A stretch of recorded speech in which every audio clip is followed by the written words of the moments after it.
Today we're going to talk about a direct application of positive and negative exponents, and when and why you would use numbers written this way. So first, standard form is the way that we've always written numbers. So that's just kind of a definition I wanted to throw out there. You may already know that. You may not know that we call it standard form, but that's just the way that we've written a number before. So it's numbers written without exponents. Scientific notation, however, is the new definition for this section. So it is a number that is expressed as a product of a factor and a power of 10. And I've given you a couple of examples there. So 5 times 10 to the 9th. 5 is a factor. 10 to the 9th is a power of 10. So 5 times 10 to the 9th is scientific notation. And we'll go into further detail here in a minute. 6.4 is another one. So you can have a decimal up front. 6.4 is a factor. 10 to the negative third. Notice we have a negative exponent. So it can be both positive and negative exponents. It can be both whole numbers and decimals. Okay? However, the factor out front, so where I have 5 and 6.4, those numbers do not go above or cannot be greater than 9. Okay, so it can be a decimal of 9, it can be like 9.99999, but it cannot be 10 or greater. Okay, because as soon as you hit double digits, it changes things up a bit. Okay, so make sure you have that definition copied down, and then let's talk about how and why we use this, or how it works.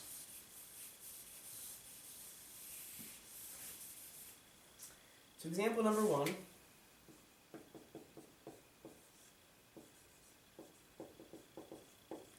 Asks us to write each number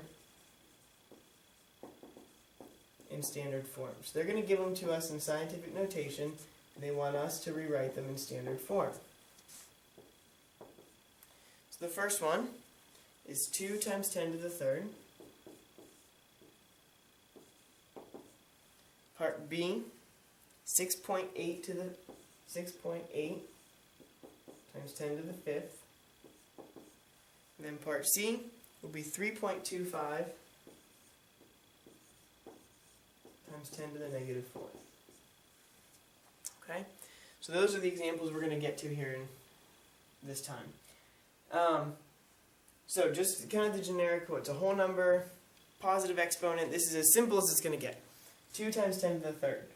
Well, what we do here, positive exponents mean we make this number bigger, because you're multiplying 10 to the third, remember, is really 1,000. That's like saying 10 times 10 times 10, which is 1,000.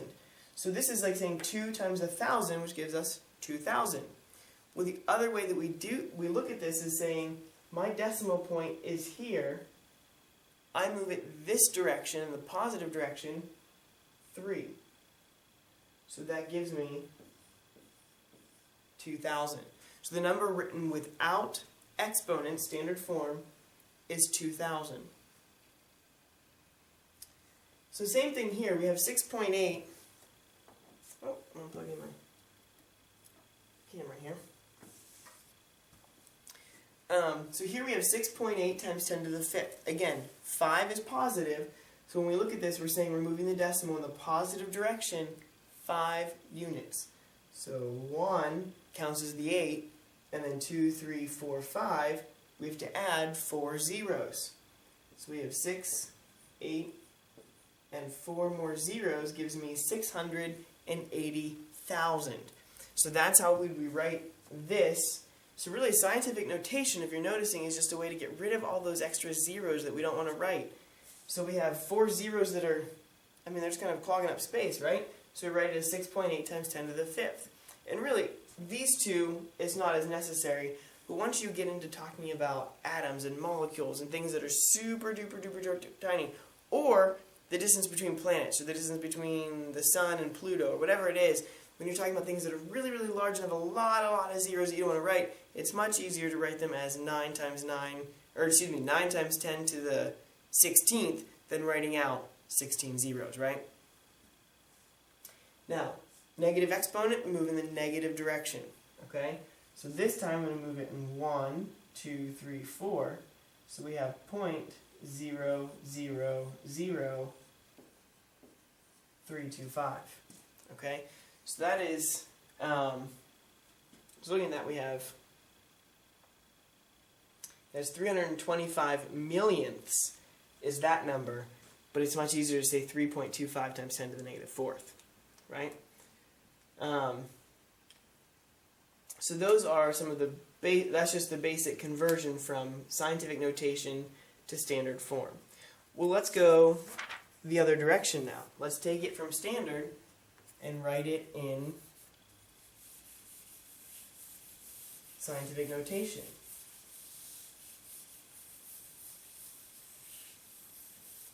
So it's almost the same directions. So example number 2, write each number in scientific notation. Okay?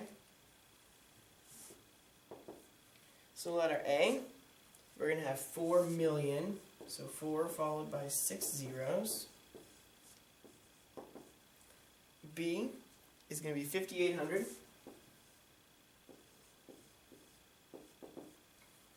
And C,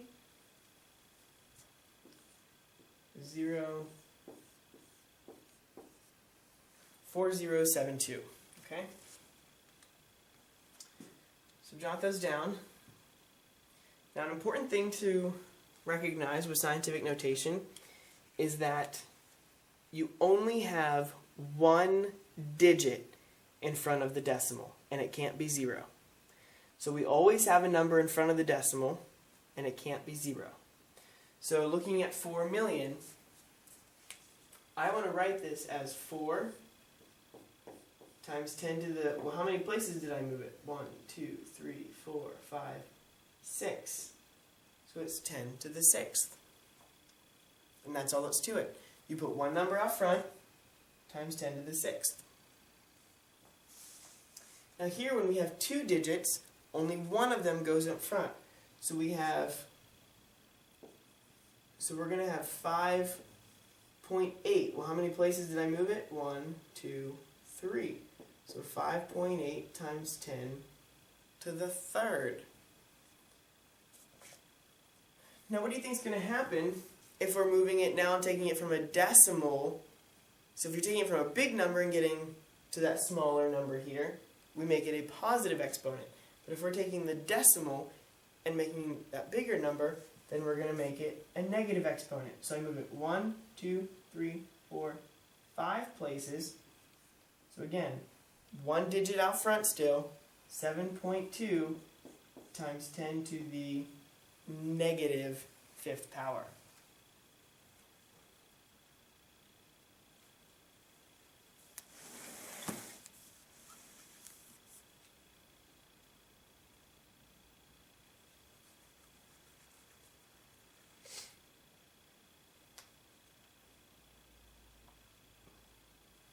All right.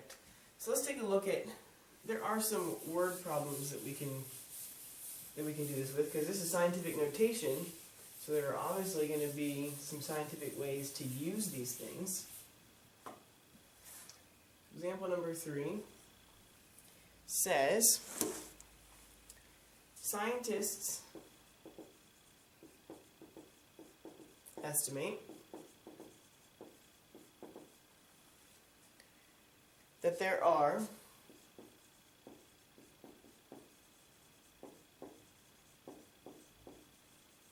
over 3.4 times 10 to the 6th ants, those tiny little black things, ants, per acre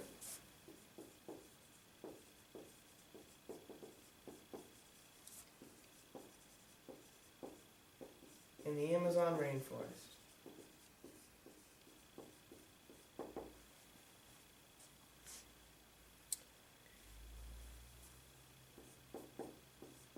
If the rainforest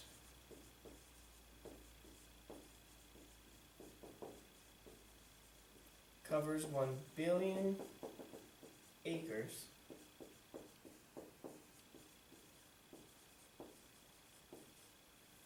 how many ants are in the Amazon rainforest?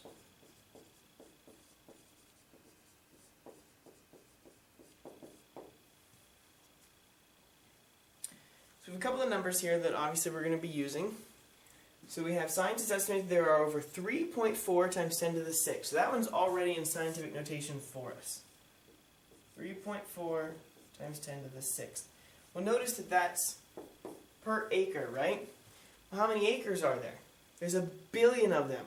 So if we have a billion acres, and there are 3.4 times 10 to the 6th ants per acre, what do we have to do? We have to multiply, right? So we're going to take 3.4 times 10 to the 6th, and we're going to multiply it by, now 1 billion. If we try to write out 1 billion, how many zeros does it have? It has 9 zeros. So 1 billion is 1 times 10 to the 9th power. Well, how do we multiply two numbers in scientific notation? 3.4 times 1 stays 3.4. And we learned a couple of lessons ago, when you multiply same bases with exponents, what do we do with the exponents? We add them. So 6 plus 9 gives me 10 to the 15th power. Now, if I were to write this out, 3.4 times 10 to the 15th in standard form, we would move that, we'd move this decimal 15 places. Well, one of them counts here, so it's 34 with 14 zeros after it. So there's 6, 7, 8, 9, 10, 11, 12, 13, 14. So there are, let's see, we have millions, billions, trillions, 3.4 quadrillion ants in the Amazon rainforest, estimated by scientists.